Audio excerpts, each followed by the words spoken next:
Hello lovely families, இன்றைக்கி ஒரு முக்கியமான வீடியோ தான் பார்க்க போகிறோம். போன வாரம் பார்த்திங்கன்னா நிறைய பிளான்ஸ் எல்லாம் நம்ம வாங்கிட்டு வந்திருந்தோம் இல்லையா. ஸோ அது எல்லாத்தையுமே செட் பண்ணியாச்சு. அதில் முக்கியமானது இந்த மணி பிளான்ட்டு தான். மணி பிளான்ட் நாங்கள் ஃபிஷ் டேங்க்குள்ளே தான் போட்டிருக்கோம். இதில் ஒரு ஷார்ட்ஸ் கூட நான் போட்டிருப்பேன். இந்த ஃபிஷ் டேங்க்குள்ளே போட்டதுனால என்ன பண்ணணும்னா க்ரோத் நல்லாவே இருந்தது. அந்த ரூட்டோட க்ரோத்லாம் சூப்பராக இருந்தது. மணி பிளான்ட் நாங்கள் இப்போ கயிறு கட்டி மேலே விட்டுருக்கோம். இது மேபி மேலே ஃபுல்லாக ஏறிடுச்சுன்னா ரொம்ப அழகாக இருக்கும். அதுக்கப்புறம் நம்ம பாட்டில் ப்ரொசீஜராக மாற்றிக்கலாம் அப்படின்னு வச்சாச்சு. இந்த மணி பிளான்ட் வாங்கணும்னு ரொம்ப நாள் ஆசைப்பட்டு ஒரு வழியாக அதை வச்சு செட் பண்ணியாச்சு.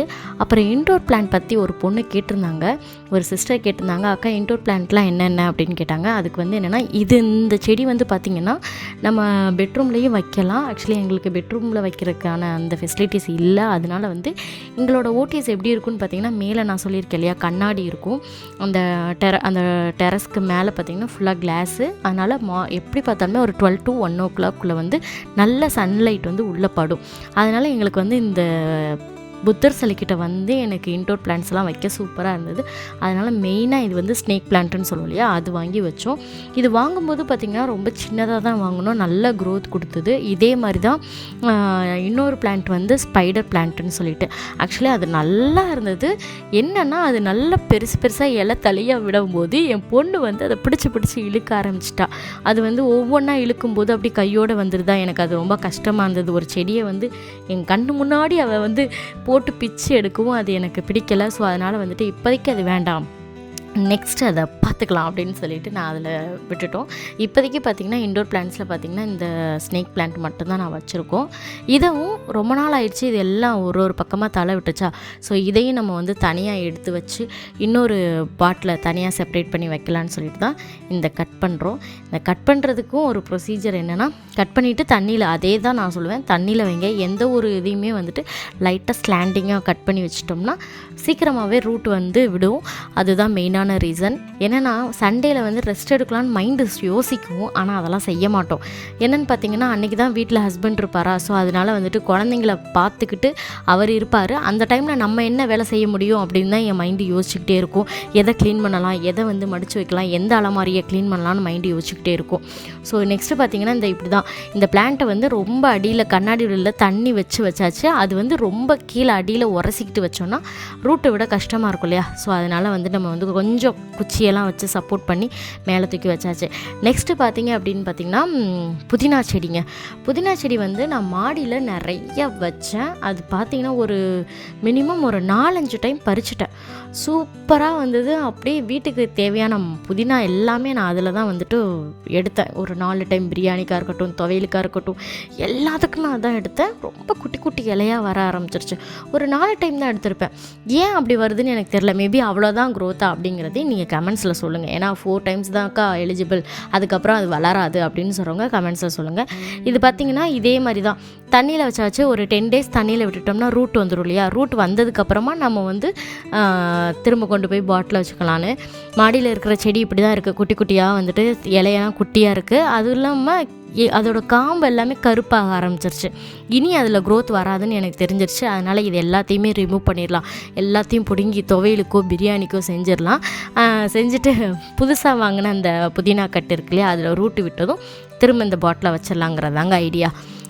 சின்ன சின்ன செடி வளர்த்து அந்த செடியில் வர்றதை நம்ம வீட்டில் சமைக்கும்போது எவ்வளோ ஹாப்பியாக இருக்குல்ல. ஒரு பொண்ணு கேட்டிருந்தாங்க, ஃபிஷ் டேங்க் செட்டப் சூப்பர் எப்படி அப்படின்னு கேட்டிருந்தாங்க. அவங்களுக்கான ஒரு வீடியோ தான் கண்டிப்பாக சிஸ்டர் சொல்கிறேன். என்னென்னா நாங்கள் வீடு கட்டி இப்போ ஒரு 9 months ஆகுதுன்னு சொன்னியா. அப்போ என் ஹஸ்பண்டுக்கு ஃபிஷ் டேங்க் வளர்க்குறதுன்னு ரொம்ப பிடிக்கும். ஆனால் எனக்கு என்னென்னா அது ஸ்டாண்டு வச்சு வைக்க பிடிக்கல. அதே மாதிரி பார்த்திங்கன்னா குழந்தைங்க ரிமூவ் பண்ணிடுங்க, இழுத்துருச்சிங்கன்னா அது விழுந்துரும், ஷேக் ஆகக்கூடாது, இந்த மாதிரி நிறைய கண்டிஷன் இருந்து. அதனால தான் இந்த செட்டப்பே. இது ஓடிஎஸ் செட்டப்னு சொல்லுவோம். ஆக்சுவலி இது ஓடிஎஸில் நிறைய செட்டப் இருக்குது. நாங்கள் ரொம்ப சிம்பிளாக கொஞ்சம் இடம் ஸ்பேஸ் கம்மியாக இருக்கிற மாதிரி பண்ணோம். புத்தர் சிலை மேலே இருக்கணும், அதுக்கு கீழே ஃபிஷ் டேங்க் இருக்கணும். புத்தர் சிலைக்கு பேக் சைடையோ இல்லை ஃப்ரண்ட்லேயோ வாட்டர் ஃபால் மாதிரி வரணும்லாம் நினச்சோம். ஆக்சுவலி அதுதான் நினச்சிருந்தோம். வாட்டர் ஃபால் செட்டப்லாம் இருக்குது. ரீசைக்கிள் ஆகணும், அந்த ஃபிஷ் டேங்க்குள்ளேயே அந்த தண்ணி விழுகணும், அந்த தண்ணி ரீசைக்கிள் ஆகி மேலே போயிட்டு அந்த ஹோல்ஸ்லேருந்து வரணும் அப்படிங்கிற மாதிரிலாம் நிறையா யோசிச்சு வச்சுருந்தோம். பட் என்னென்னா அந்த வாட்டர் ஃபால்ஸ் மட்டும் இப்போ மிஸ்ஸிங் ஆகுது. கூடிய சீக்கிரம் அதை வச்சுருவோம். ஏன்னா அதுக்குள்ள டைம் இன்னும் கூடி வரலன்னு சொல்லலாம். இந்த ஃபிஷ் டேங்க் வந்து பார்த்திங்கன்னா 2 அடிக்கு போதும் நமக்கு. அந்தளவுக்கு அதுக்கு மேலே நம்மளால் மெயின்டைன் பண்ண முடியாது. எந்த அளவுக்கு நீங்கள் ஃபிஷ் டேங்க் பெருசாக வைக்கிறீங்களோ அந்தளவுக்கு மெயின்டெனன்ஸ் வேறு இருக்கும். 2வது இப்போயே என் பாப்பா பார்த்திங்களா ஒரு சின்ன பொருளை கூட விட மாட்டாள். அந்த ஃபிஷ் டேங்க்கு வரைக்கும் அவள் கை எட்டுற வரைக்கும் போட்டு அதை பாடாப்படுத்திடுவா. அதனால் அந்த 2 அடி தான் எங்களுக்கு பிடிச்சிருந்துச்சி. அதனால் 2 அடிக்கு ஸ்பேஸ் விடுங்க. ஃபிஷ் டேங்க்கும் நாங்கள் 2 அடியில் தான் வாங்கி வைப்போம்னு சொல்லியிருந்தோம். அதனால் ஃபிஷ் டேங்க் இது எல்லாமே காரணம் எங்கள் பில்டர் தான். நாங்கள் சொன்னோம் புத்தர் இருக்கணும், ஃபிஷ் டேங்க் இருக்கணும்னு சொன்னோம். அதர்வைஸ் மற்றது எல்லாமே பில்டர் தான் பார்த்துக்கிட்டாங்க.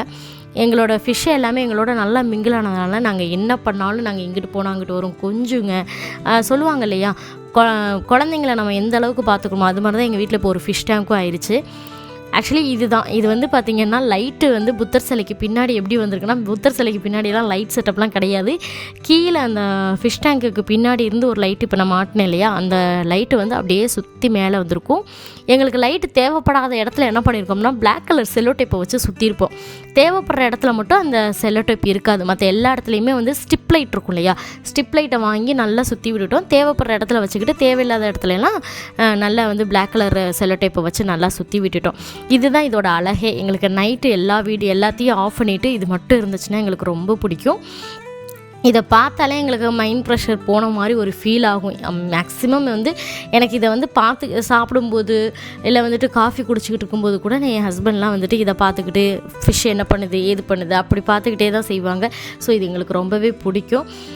ஒரு சிஸ்டர் கேட்டதுனால மெயினாக இந்த வீடியோ வந்து சொல்லியிருக்கேங்க. ஃபிஷ் டேங்க் வந்து நம்ம வந்து யோசிச்சு கன்ஸ்ட்ரக்ஷன் பண்ணும்போதே நாங்கள் யோசிச்சு பண்ணதுனால இந்த செட்டப் சரியாக அந்தந்த இடத்துக்கு இருக்குது. இதுலேயும் நிறைய சேஞ்சஸ் பண்ண வேண்டியது இருக்குது. பட் அதுக்கு எல்லாமே கொஞ்சம் காஸ்ட்டும் வேணும், கொஞ்சம் நிறைய டைம் செலவு பண்ணி பண்ணணும். இப்போதைக்கு பாப்பா இருக்கிறனால சில விஷயத்தெல்லாம் என்னால் செய்ய முடியல. அவளும் கொஞ்சம் மெச்சூரிட்டி வந்ததுக்கப்புறம் இதெல்லாம் தொடமாட்டா இதெல்லாம் தொடுவா அப்படிங்கிறது தெரிஞ்சதுக்கப்புறம் தான் நான் ஆல்டர்னேட்டிவ்லாம் பண்ணணும். ஸோ பார்க்கலாம், வில் சி.